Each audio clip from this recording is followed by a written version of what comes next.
আসসালামু আলাইকুম আমার ভাইয়েরা বোনেরা কিরকম আছেন? আশা করি ভালো আছেন। আমি ইনশাল্লাহ ভালো আছি। আজকে আমি বাগুন্দিয়া, যেটা হইল নদীর গাউরা মাছের বাচ্চা, সেটা রান্না করবো একবেলার জন্য। আজকে শুধু দুপুরের জন্য শর্টকাটে রান্না করতেছি। রাইতে দাওয়াত আছে পাশের বাড়ির বাগনির কানবিন্দানি। এই কানবিন্দানির অনুষ্ঠানে যাবো, কানবিন্দানিটা খাইবার।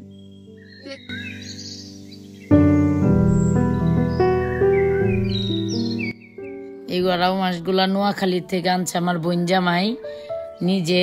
দেশি মাছগুলা নদীর হপাবি। আমি কই যে এক অক্ত জন খাম, এক অক্তের লেগা, মানে রাইতে আবার দাওয়াত আছে, শুধু দুপুরের লেগা রান্নাটা করতেছি শর্টকাটে। গাউরা মাছের বাচ্চা চুরচুরি করতেছি। আমি লবণটা দিয়া দিলাম, হলদির ফাঁকি মুচের ফাঁকিটা দিয়া দিম, আর আদা রসুনটা দিয়া দিম। দিয়াবি আমি সুন্দর করে বাগুনটা কষাইবি নিমু।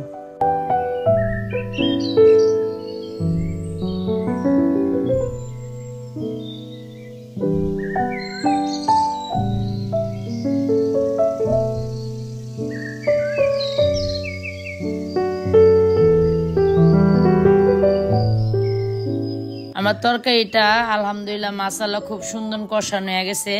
এটার ভিতরে আমি চিপচিপা পানির ভিতরে মাছটা দিয়া দিলাম। মাছটা তো আগলা কষায় নি নেই, এই কারণে এই দিমু জানি আমার মাছটাও হালকা হালকা একটু কষানো হয়।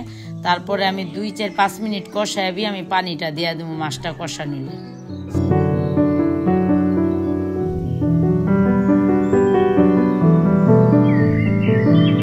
আমার তরকারিটা সম্পূর্ণ কষান শেষ, মাছটাও কষান শেষ। আমি পানি দিয়া সুন্দর করে ডাইকা দিমু। ডাইকা রাইতে এক জায়গায় যাবো, এটার আবার একটু আয়োজন আছে, ঘরবাড়ির কাজ কাম আছে, সব কিছুই আছে। মহিলা মানুষ কাজ করতে হয় না এমন কোনো কাজ নেই, সব কাজই মহিলা মানুষের করতে হয়। ঘরেও সামলাইতে হয়, বাইরেও সামলাইতে হয়। আবার কত মাসের কত কথা শুনতে হয়। মানুষ কইলেই বড় না, যে সয় সেই বড়, যে বলে সেই বড় না। দিন মাত্র শুরু হয়েছে, দেখেই যাও কে কোন জায়গায় যায় পৌঁছাইতে পারে। আল্লাহ যদি চায় অনেক কিছু করতে পারে, যদি আল্লাহ চায়। আর মানুষ চাইলে কিছুই করতে পারে না।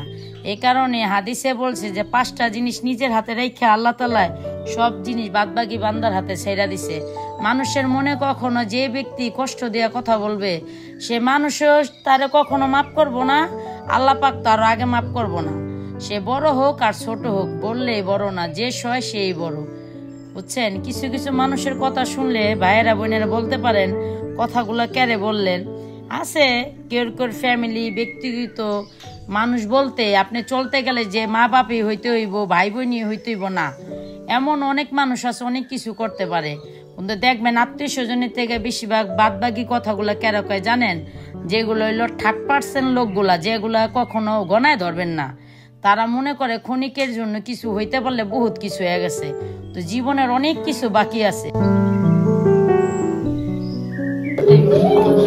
দুপুরের আয়োজনটা তো দেখবারই পারলেন। হনে রাইতে ছোটখাটো একটা গরিবের আয়োজন, যেমন আমরাও গরিব, আমার পাশের বাড়ির ভাবিও ছোটখাটো একটা গরিবের মতন আয়োজন করছে। অল্পতেই আমরা সন্তুষ্ট, আমরা কখনো এত চাই না আল্লাহর দ্বারে, আমরা অল্পতেই সন্তুষ্ট।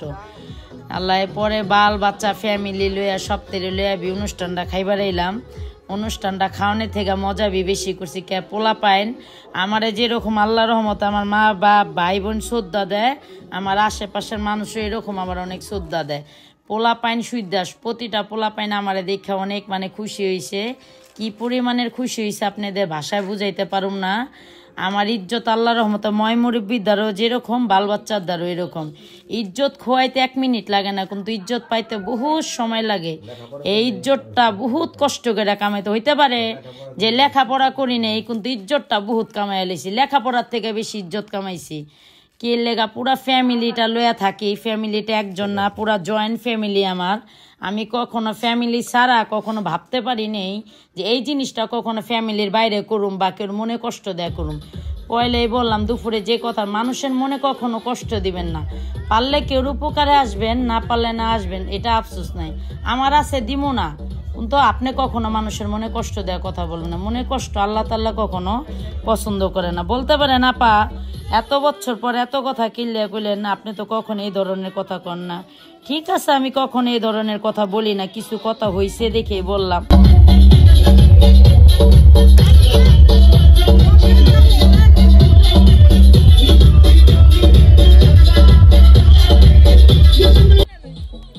পরে বিরিয়ানিটা দিতেছে দেখেন যার অনুষ্ঠান হ্যারি ভাইগনা কি মজা করে খাইতাছে দেখতাছি আর হাসতাছি যে এরকম করে কেলা তুই খাইতাছিস বি খাওয়ান আছে তুই বি আস্তে ধীরে খায়া পারবি ওখানে দেখতে দেখতে যার কানবিন্দানিটা হেরাসকা কানবিন্দানিও আবার বার্থডেও মানে দুটোটা একসাথে পড়ছে পরে মেয়েটা কেক কাটতাছে আল্লাহ সপ্তাহে মেলা মজা করতেছে পরে আমিও দেখলাম আমি অনেক মজা করলাম তো ভালো থাকবেন সুস্থ থাকবেন আমার কথার জন্য কেউ যদি মনে কোনো কষ্ট পায়া থাকেন আল্লাহর হস্তে মাফ করে দিবেন আসসালামু আলাইকুম আগামী ভিডিওর জন্য অপেক্ষা করবেন।